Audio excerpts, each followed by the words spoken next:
নক্ষত্রের পতন হয়, তারারাও একদিন খসে পড়ে, তেমনি করেই পতন হলো লাল সবুজের ফুটবলের এক নক্ষত্রের। প্রিয় ক্লাব, চেনা প্রাঙ্গণ আর প্রিয় সব মুখ, কিন্তু সেসব এখন সবই ধূসর। জীবনের কঠিন বাস্তবতাকে সঙ্গী করে পৃথিবীর মায়া ত্যাগ করে এখন ঠিকানা ওপারে। জীবনের স্বর্ণালী সময় কেটেছে যেখানে, সেই মোহামেডান ক্লাব প্রাঙ্গণেই নিথর দেহে পেলেন গার্ড অব অনার। রাষ্ট্রীয় সম্মাননায় বিদায় জানানো হলো স্বাধীন বাংলা ফুটবল দলের অধিনায়ক জাকারিয়া পিন্টুকে।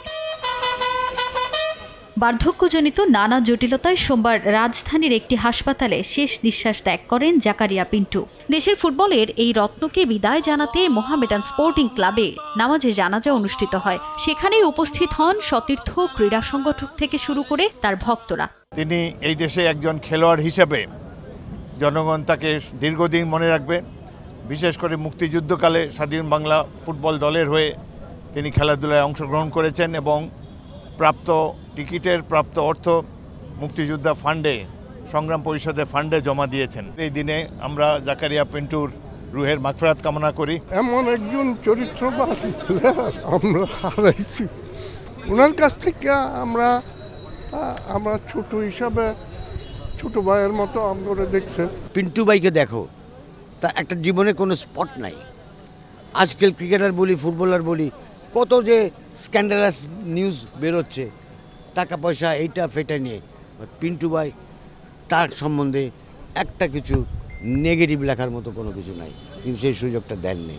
ক্লাব, বিভিন্ন ফেডারেশন, অলিম্পিক অ্যাসোসিয়েশন, সাবেক খেলোয়াড়দের পক্ষ থেকে শ্রদ্ধাঞ্জলি দেয়া হয়। বিদায়বেলায় তার স্মৃতিচারণ করে আবেগ আপ্লুত হয়ে পড়েন সতীর্থ, ভক্তরা। পিন্টুর স্মরণে শোকসভার পর আলোচনা সাপেক্ষে বিশেষ সম্মাননায় আনুষ্ঠানিক পদক্ষেপ নেয়ার কথা জানান মোহামেডান ক্লাব কর্তৃপক্ষ।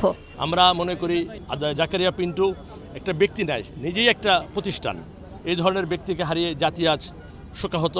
আমরা আশা করব তার যেই খেলার প্রতি যে তার ভালোবাসা, এই জিনিসটা যদি আমরা সবাই ধরে রাখতে পারি, তাহলেই তাকে মূল্যায়ন করা হবে। ওনার যে মতাদর্শ এবং উনি যেভাবে স্পোর্টসকে ভালোবাসতেন এবং দলমত নির্বিশেষে উনি এটাকে এগিয়ে নিয়ে যেতে চেতেন, আমরা ওনার ওই মতবাদকে এবং ওই মতদর্শনকে মেনে এই ক্লাবকে যেন আরও সামনের দিকে নিতে পারি, এটাই আমরা চেষ্টা করব।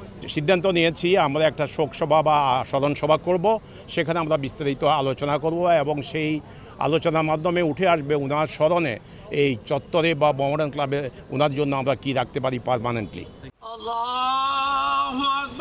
ক্লাবের পর বেলা 11টায় বাংলাদেশ ফুটবল ফেডারেশনে দ্বিতীয় দফায় অনুষ্ঠিত হয় মরহুমের নামাজে জানাজা। বাফুফের সভাপতি তাবিদ আউয়াল সহ ফেডারেশনের নতুন কমিটির প্রায় সবাই উপস্থিত ছিলেন জানাজায়। জাকারিয়া পিন্টুর স্মরণে বিশেষ পরিকল্পনার কথা জানান ফেডারেশন সভাপতিও। আর বাবার প্রাপ্য সম্মানের প্রত্যাশা জাকারিয়া পিন্টুর ছেলের। ওনার ব্যাপারে এবং স্বাধীন বাংলা ফুটবল দলের ব্যাপারে আরও যারা প্লেয়াররা আছেন এরকমভাবে মত হয়েছেন এবং ইন্তেকাল করেছেন, তাদের ব্যাপারে কি করা যায় বা কী করণীয়, সেটা আমরা আমাদের এক্সিকিউটিভ কমিটি এবং সরকারের সাথে বসে আমরা কিছু আইডিয়াস ফর্ম করব।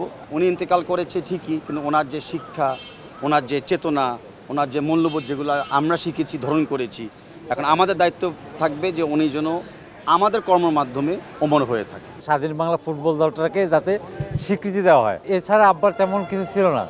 কিন্তু আপনারা যতটুকু সম্মান দিচ্ছেন, হয়তো উনি আজকে নাই, দেখতেছে না, কিন্তু তারপর আপনারা যথেষ্ট আপনারা করছেন। আর আমার একটাই কথা হলো, আমি আপনাদের সবাইকে দোয়া চাচ্ছি, আর কোনো ভুল ত্রুটি যদি আব্বাকে মাফ করে দেন। বাফুফের পর প্রেস ক্লাবেও পিন্টুর নামাজে জানাজাও অনুষ্ঠিত হয়। সেখানে উপস্থিত ছিলেন বিএনপি মহাসচিব মির্জা ফখরুল ইসলাম আলমগীর। মঙ্গলবার 3 দফা জানাজা শেষে শহীদ বুদ্ধিজীবী কবরস্থানে বাদ আসর দাফন করা হয় স্বাধীন বাংলা ফুটবল দলের অধিনায়ক জাকারিয়া পিন্টুকে। তাজিন খন্দকার, সময় সংবাদ, ঢাকা।